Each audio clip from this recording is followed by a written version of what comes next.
Share market എന്ന് കേൾക്കുമ്പോൾ തന്നെ നമ്മുടെ വീട്ടിലെ മുതിർന്നവർ പറയും, വേണ്ട മോനെ, അതൊരു ചൂതാട്ടമാണ്, കയ്യിലുള്ളത് കൂടി പോകും. സത്യം പറഞ്ഞാൽ ഈ പേടി നമ്മുടെ ഉള്ളിൽ പണ്ട് ആരോ ഇട്ടു തന്നതാണ്. പക്ഷെ ഒന്ന് ചിന്തിച്ചു നോക്കൂ, നമ്മൾ ദിവസം ഉപയോഗിക്കുന്ന സാധനങ്ങൾ, നമ്മുടെ സോഫ ആണെങ്കിലും, നമ്മുടെ ഉപയോഗിക്കുന്ന വണ്ടിയാണെങ്കിലും, നമ്മുടെ കയ്യിലുള്ള ഫോണാണെങ്കിലും, സിം ആണെങ്കിലും, ഇതെല്ലാം വലിയ വലിയ കമ്പനികളുടേതല്ലേ. ഈ കമ്പനികൾ വളരുമ്പോൾ അതിനൊപ്പം ലാഭം ഉണ്ടാക്കാൻ നമുക്കും ഒരു വഴിയുണ്ടെങ്കിലോ? അതാണ് സിമ്പിളായി പറഞ്ഞാൽ ഓഹരി വിപണി. പലരും വിചാരിക്കുന്നത് ഇതൊരു ലോട്ടറി പോലെയാണെന്നാണ്. രാവിലെ പണമിട്ടു വൈകുന്നേരം ആകുമ്പോഴേക്കും ലക്ഷപ്രഭു ആകണം. ഇവിടെയാണ് നമുക്ക് തെറ്റുന്നത്. ഒരു മാവിൻ തൈ നടുമ്പോൾ നമ്മൾ പിറ്റേ ദിവസം മാങ്ങ ഉണ്ടാകുമോ, അല്ലെങ്കിൽ നമുക്ക് പിറ്റേ ദിവസം മാങ്ങ കിട്ടുമോ എന്ന് നമ്മൾ ഒരിക്കലും നോക്കാറില്ല. അത് സമയമെടുക്കും. അതുപോലെ തന്നെയാണ് ഇതും. ഒരു നല്ല ബിസിനസിന്റെ ഭാഗമാവുകയാണ് നമ്മൾ ചെയ്യുന്നത്. ആ കമ്പനി നന്നായി പ്രവർത്തിക്കുമ്പോൾ, അവർക്ക് ലാഭം ഉണ്ടാകുമ്പോൾ അതിൻ്റെ ഒരു പങ്ക് നമുക്കും കിട്ടുന്നു. ഇത്രയേ ഉള്ളൂ ഇതിന്റെ ബേസിക്. പക്ഷെ എന്തുകൊണ്ടാണ് ആളുകൾ ഇതിനെ ഇത്ര പേടിക്കുന്നത്? അതിന് പ്രധാനമായും രണ്ട് കാരണങ്ങളുണ്ട്. ഒന്ന്, അറിവില്ലായ്മ തന്നെയാണ്. മറ്റൊരാൾ പറയുന്നത് കേട്ട്, അയാൾക്ക് ലാഭം കിട്ടി എന്ന് കേട്ട് കണ്ണടച്ച് പണം കൊണ്ടുപോയി ഇടുന്നവർ. ഇവിടെയാണ് അപകടം. നമ്മൾ ഒരാൾക്ക് കടം കൊടുക്കുമ്പോൾ പോലും അയാളെക്കുറിച്ച് അന്വേഷിക്കാറില്ലേ?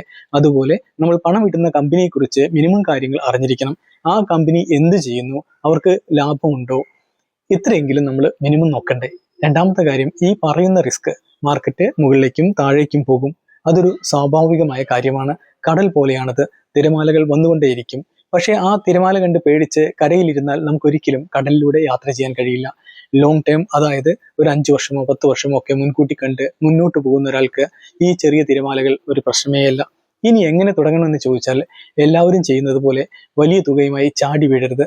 നമുക്ക് താങ്ങാൻ പറ്റുന്ന ഒരു ചെറിയ തുകയിൽ തുടങ്ങാം. ഇന്ന് മ്യൂച്വൽ ഫണ്ട് വഴിയോ അല്ലെങ്കിൽ നേരിട്ടോ ഒക്കെ ഇൻവെസ്റ്റ് ചെയ്യാൻ സൗകര്യങ്ങളുണ്ട്.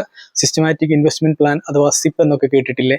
മാസത്തിൽ ഒരു നിശ്ചിത തുക മാറ്റിവെക്കുന്ന രീതി, അതൊരു നല്ല തുടക്കമാണ്. ഇവിടെ നമ്മൾ ശ്രദ്ധിക്കേണ്ട ഒരു കാര്യമുണ്ട്. ആരെങ്കിലും വന്ന് പറയും, ഈ ഷെയർ ഇപ്പോൾ വാങ്ങിക്കോ, നാളെ അത് ഡബിൾ ആകുമെന്ന്. അങ്ങനെയുള്ള ടിപ്പുകൾക്ക് പിന്നാലെ പോകരുത്. നിങ്ങളുടെ പണം കളയുന്നതിന് തുല്യമാണ്. പണം നമ്മുടേതാണ്. അതുകൊണ്ട് തീരുമാനവും നമ്മുടേതായിരിക്കണം. ഷെയർ മാർക്കറ്റിനെ പേടിക്കേണ്ടതില്ല, പകരം അതിനെ പഠിക്കാനാണ് ശ്രമിക്കേണ്ടത്. ഇൻഫ്ലേഷൻ അല്ലെങ്കിൽ വിലക്കയറ്റം എന്നൊരു സാധനമുണ്ടല്ലോ. ഇന്ന് നമ്മൾ 100 രൂപയ്ക്ക് വാങ്ങുന്ന സാധനം അടുത്ത വർഷം വാങ്ങാൻ ചിലപ്പോൾ 106 രൂപ കൊടുക്കേണ്ടി വരും. ബാങ്കിലെ പലിശ കൊണ്ട് മാത്രം നമുക്ക് ഈ വിലക്കയറ്റത്തെ മറികടക്കാൻ കഴിയില്ല. അവിടെയാണ് ഓഹരി വിപണി പോലുള്ള മാർഗങ്ങൾ സഹായകരമാകുന്നത്. ചുരുക്കത്തിൽ പറഞ്ഞാൽ, നല്ല കമ്പനികൾ കണ്ടെത്തുക, ക്ഷമയോടെ കാത്തിരിക്കുക, കൃത്യമായ അറിവോടെ മുന്നോട്ട് പോവുക.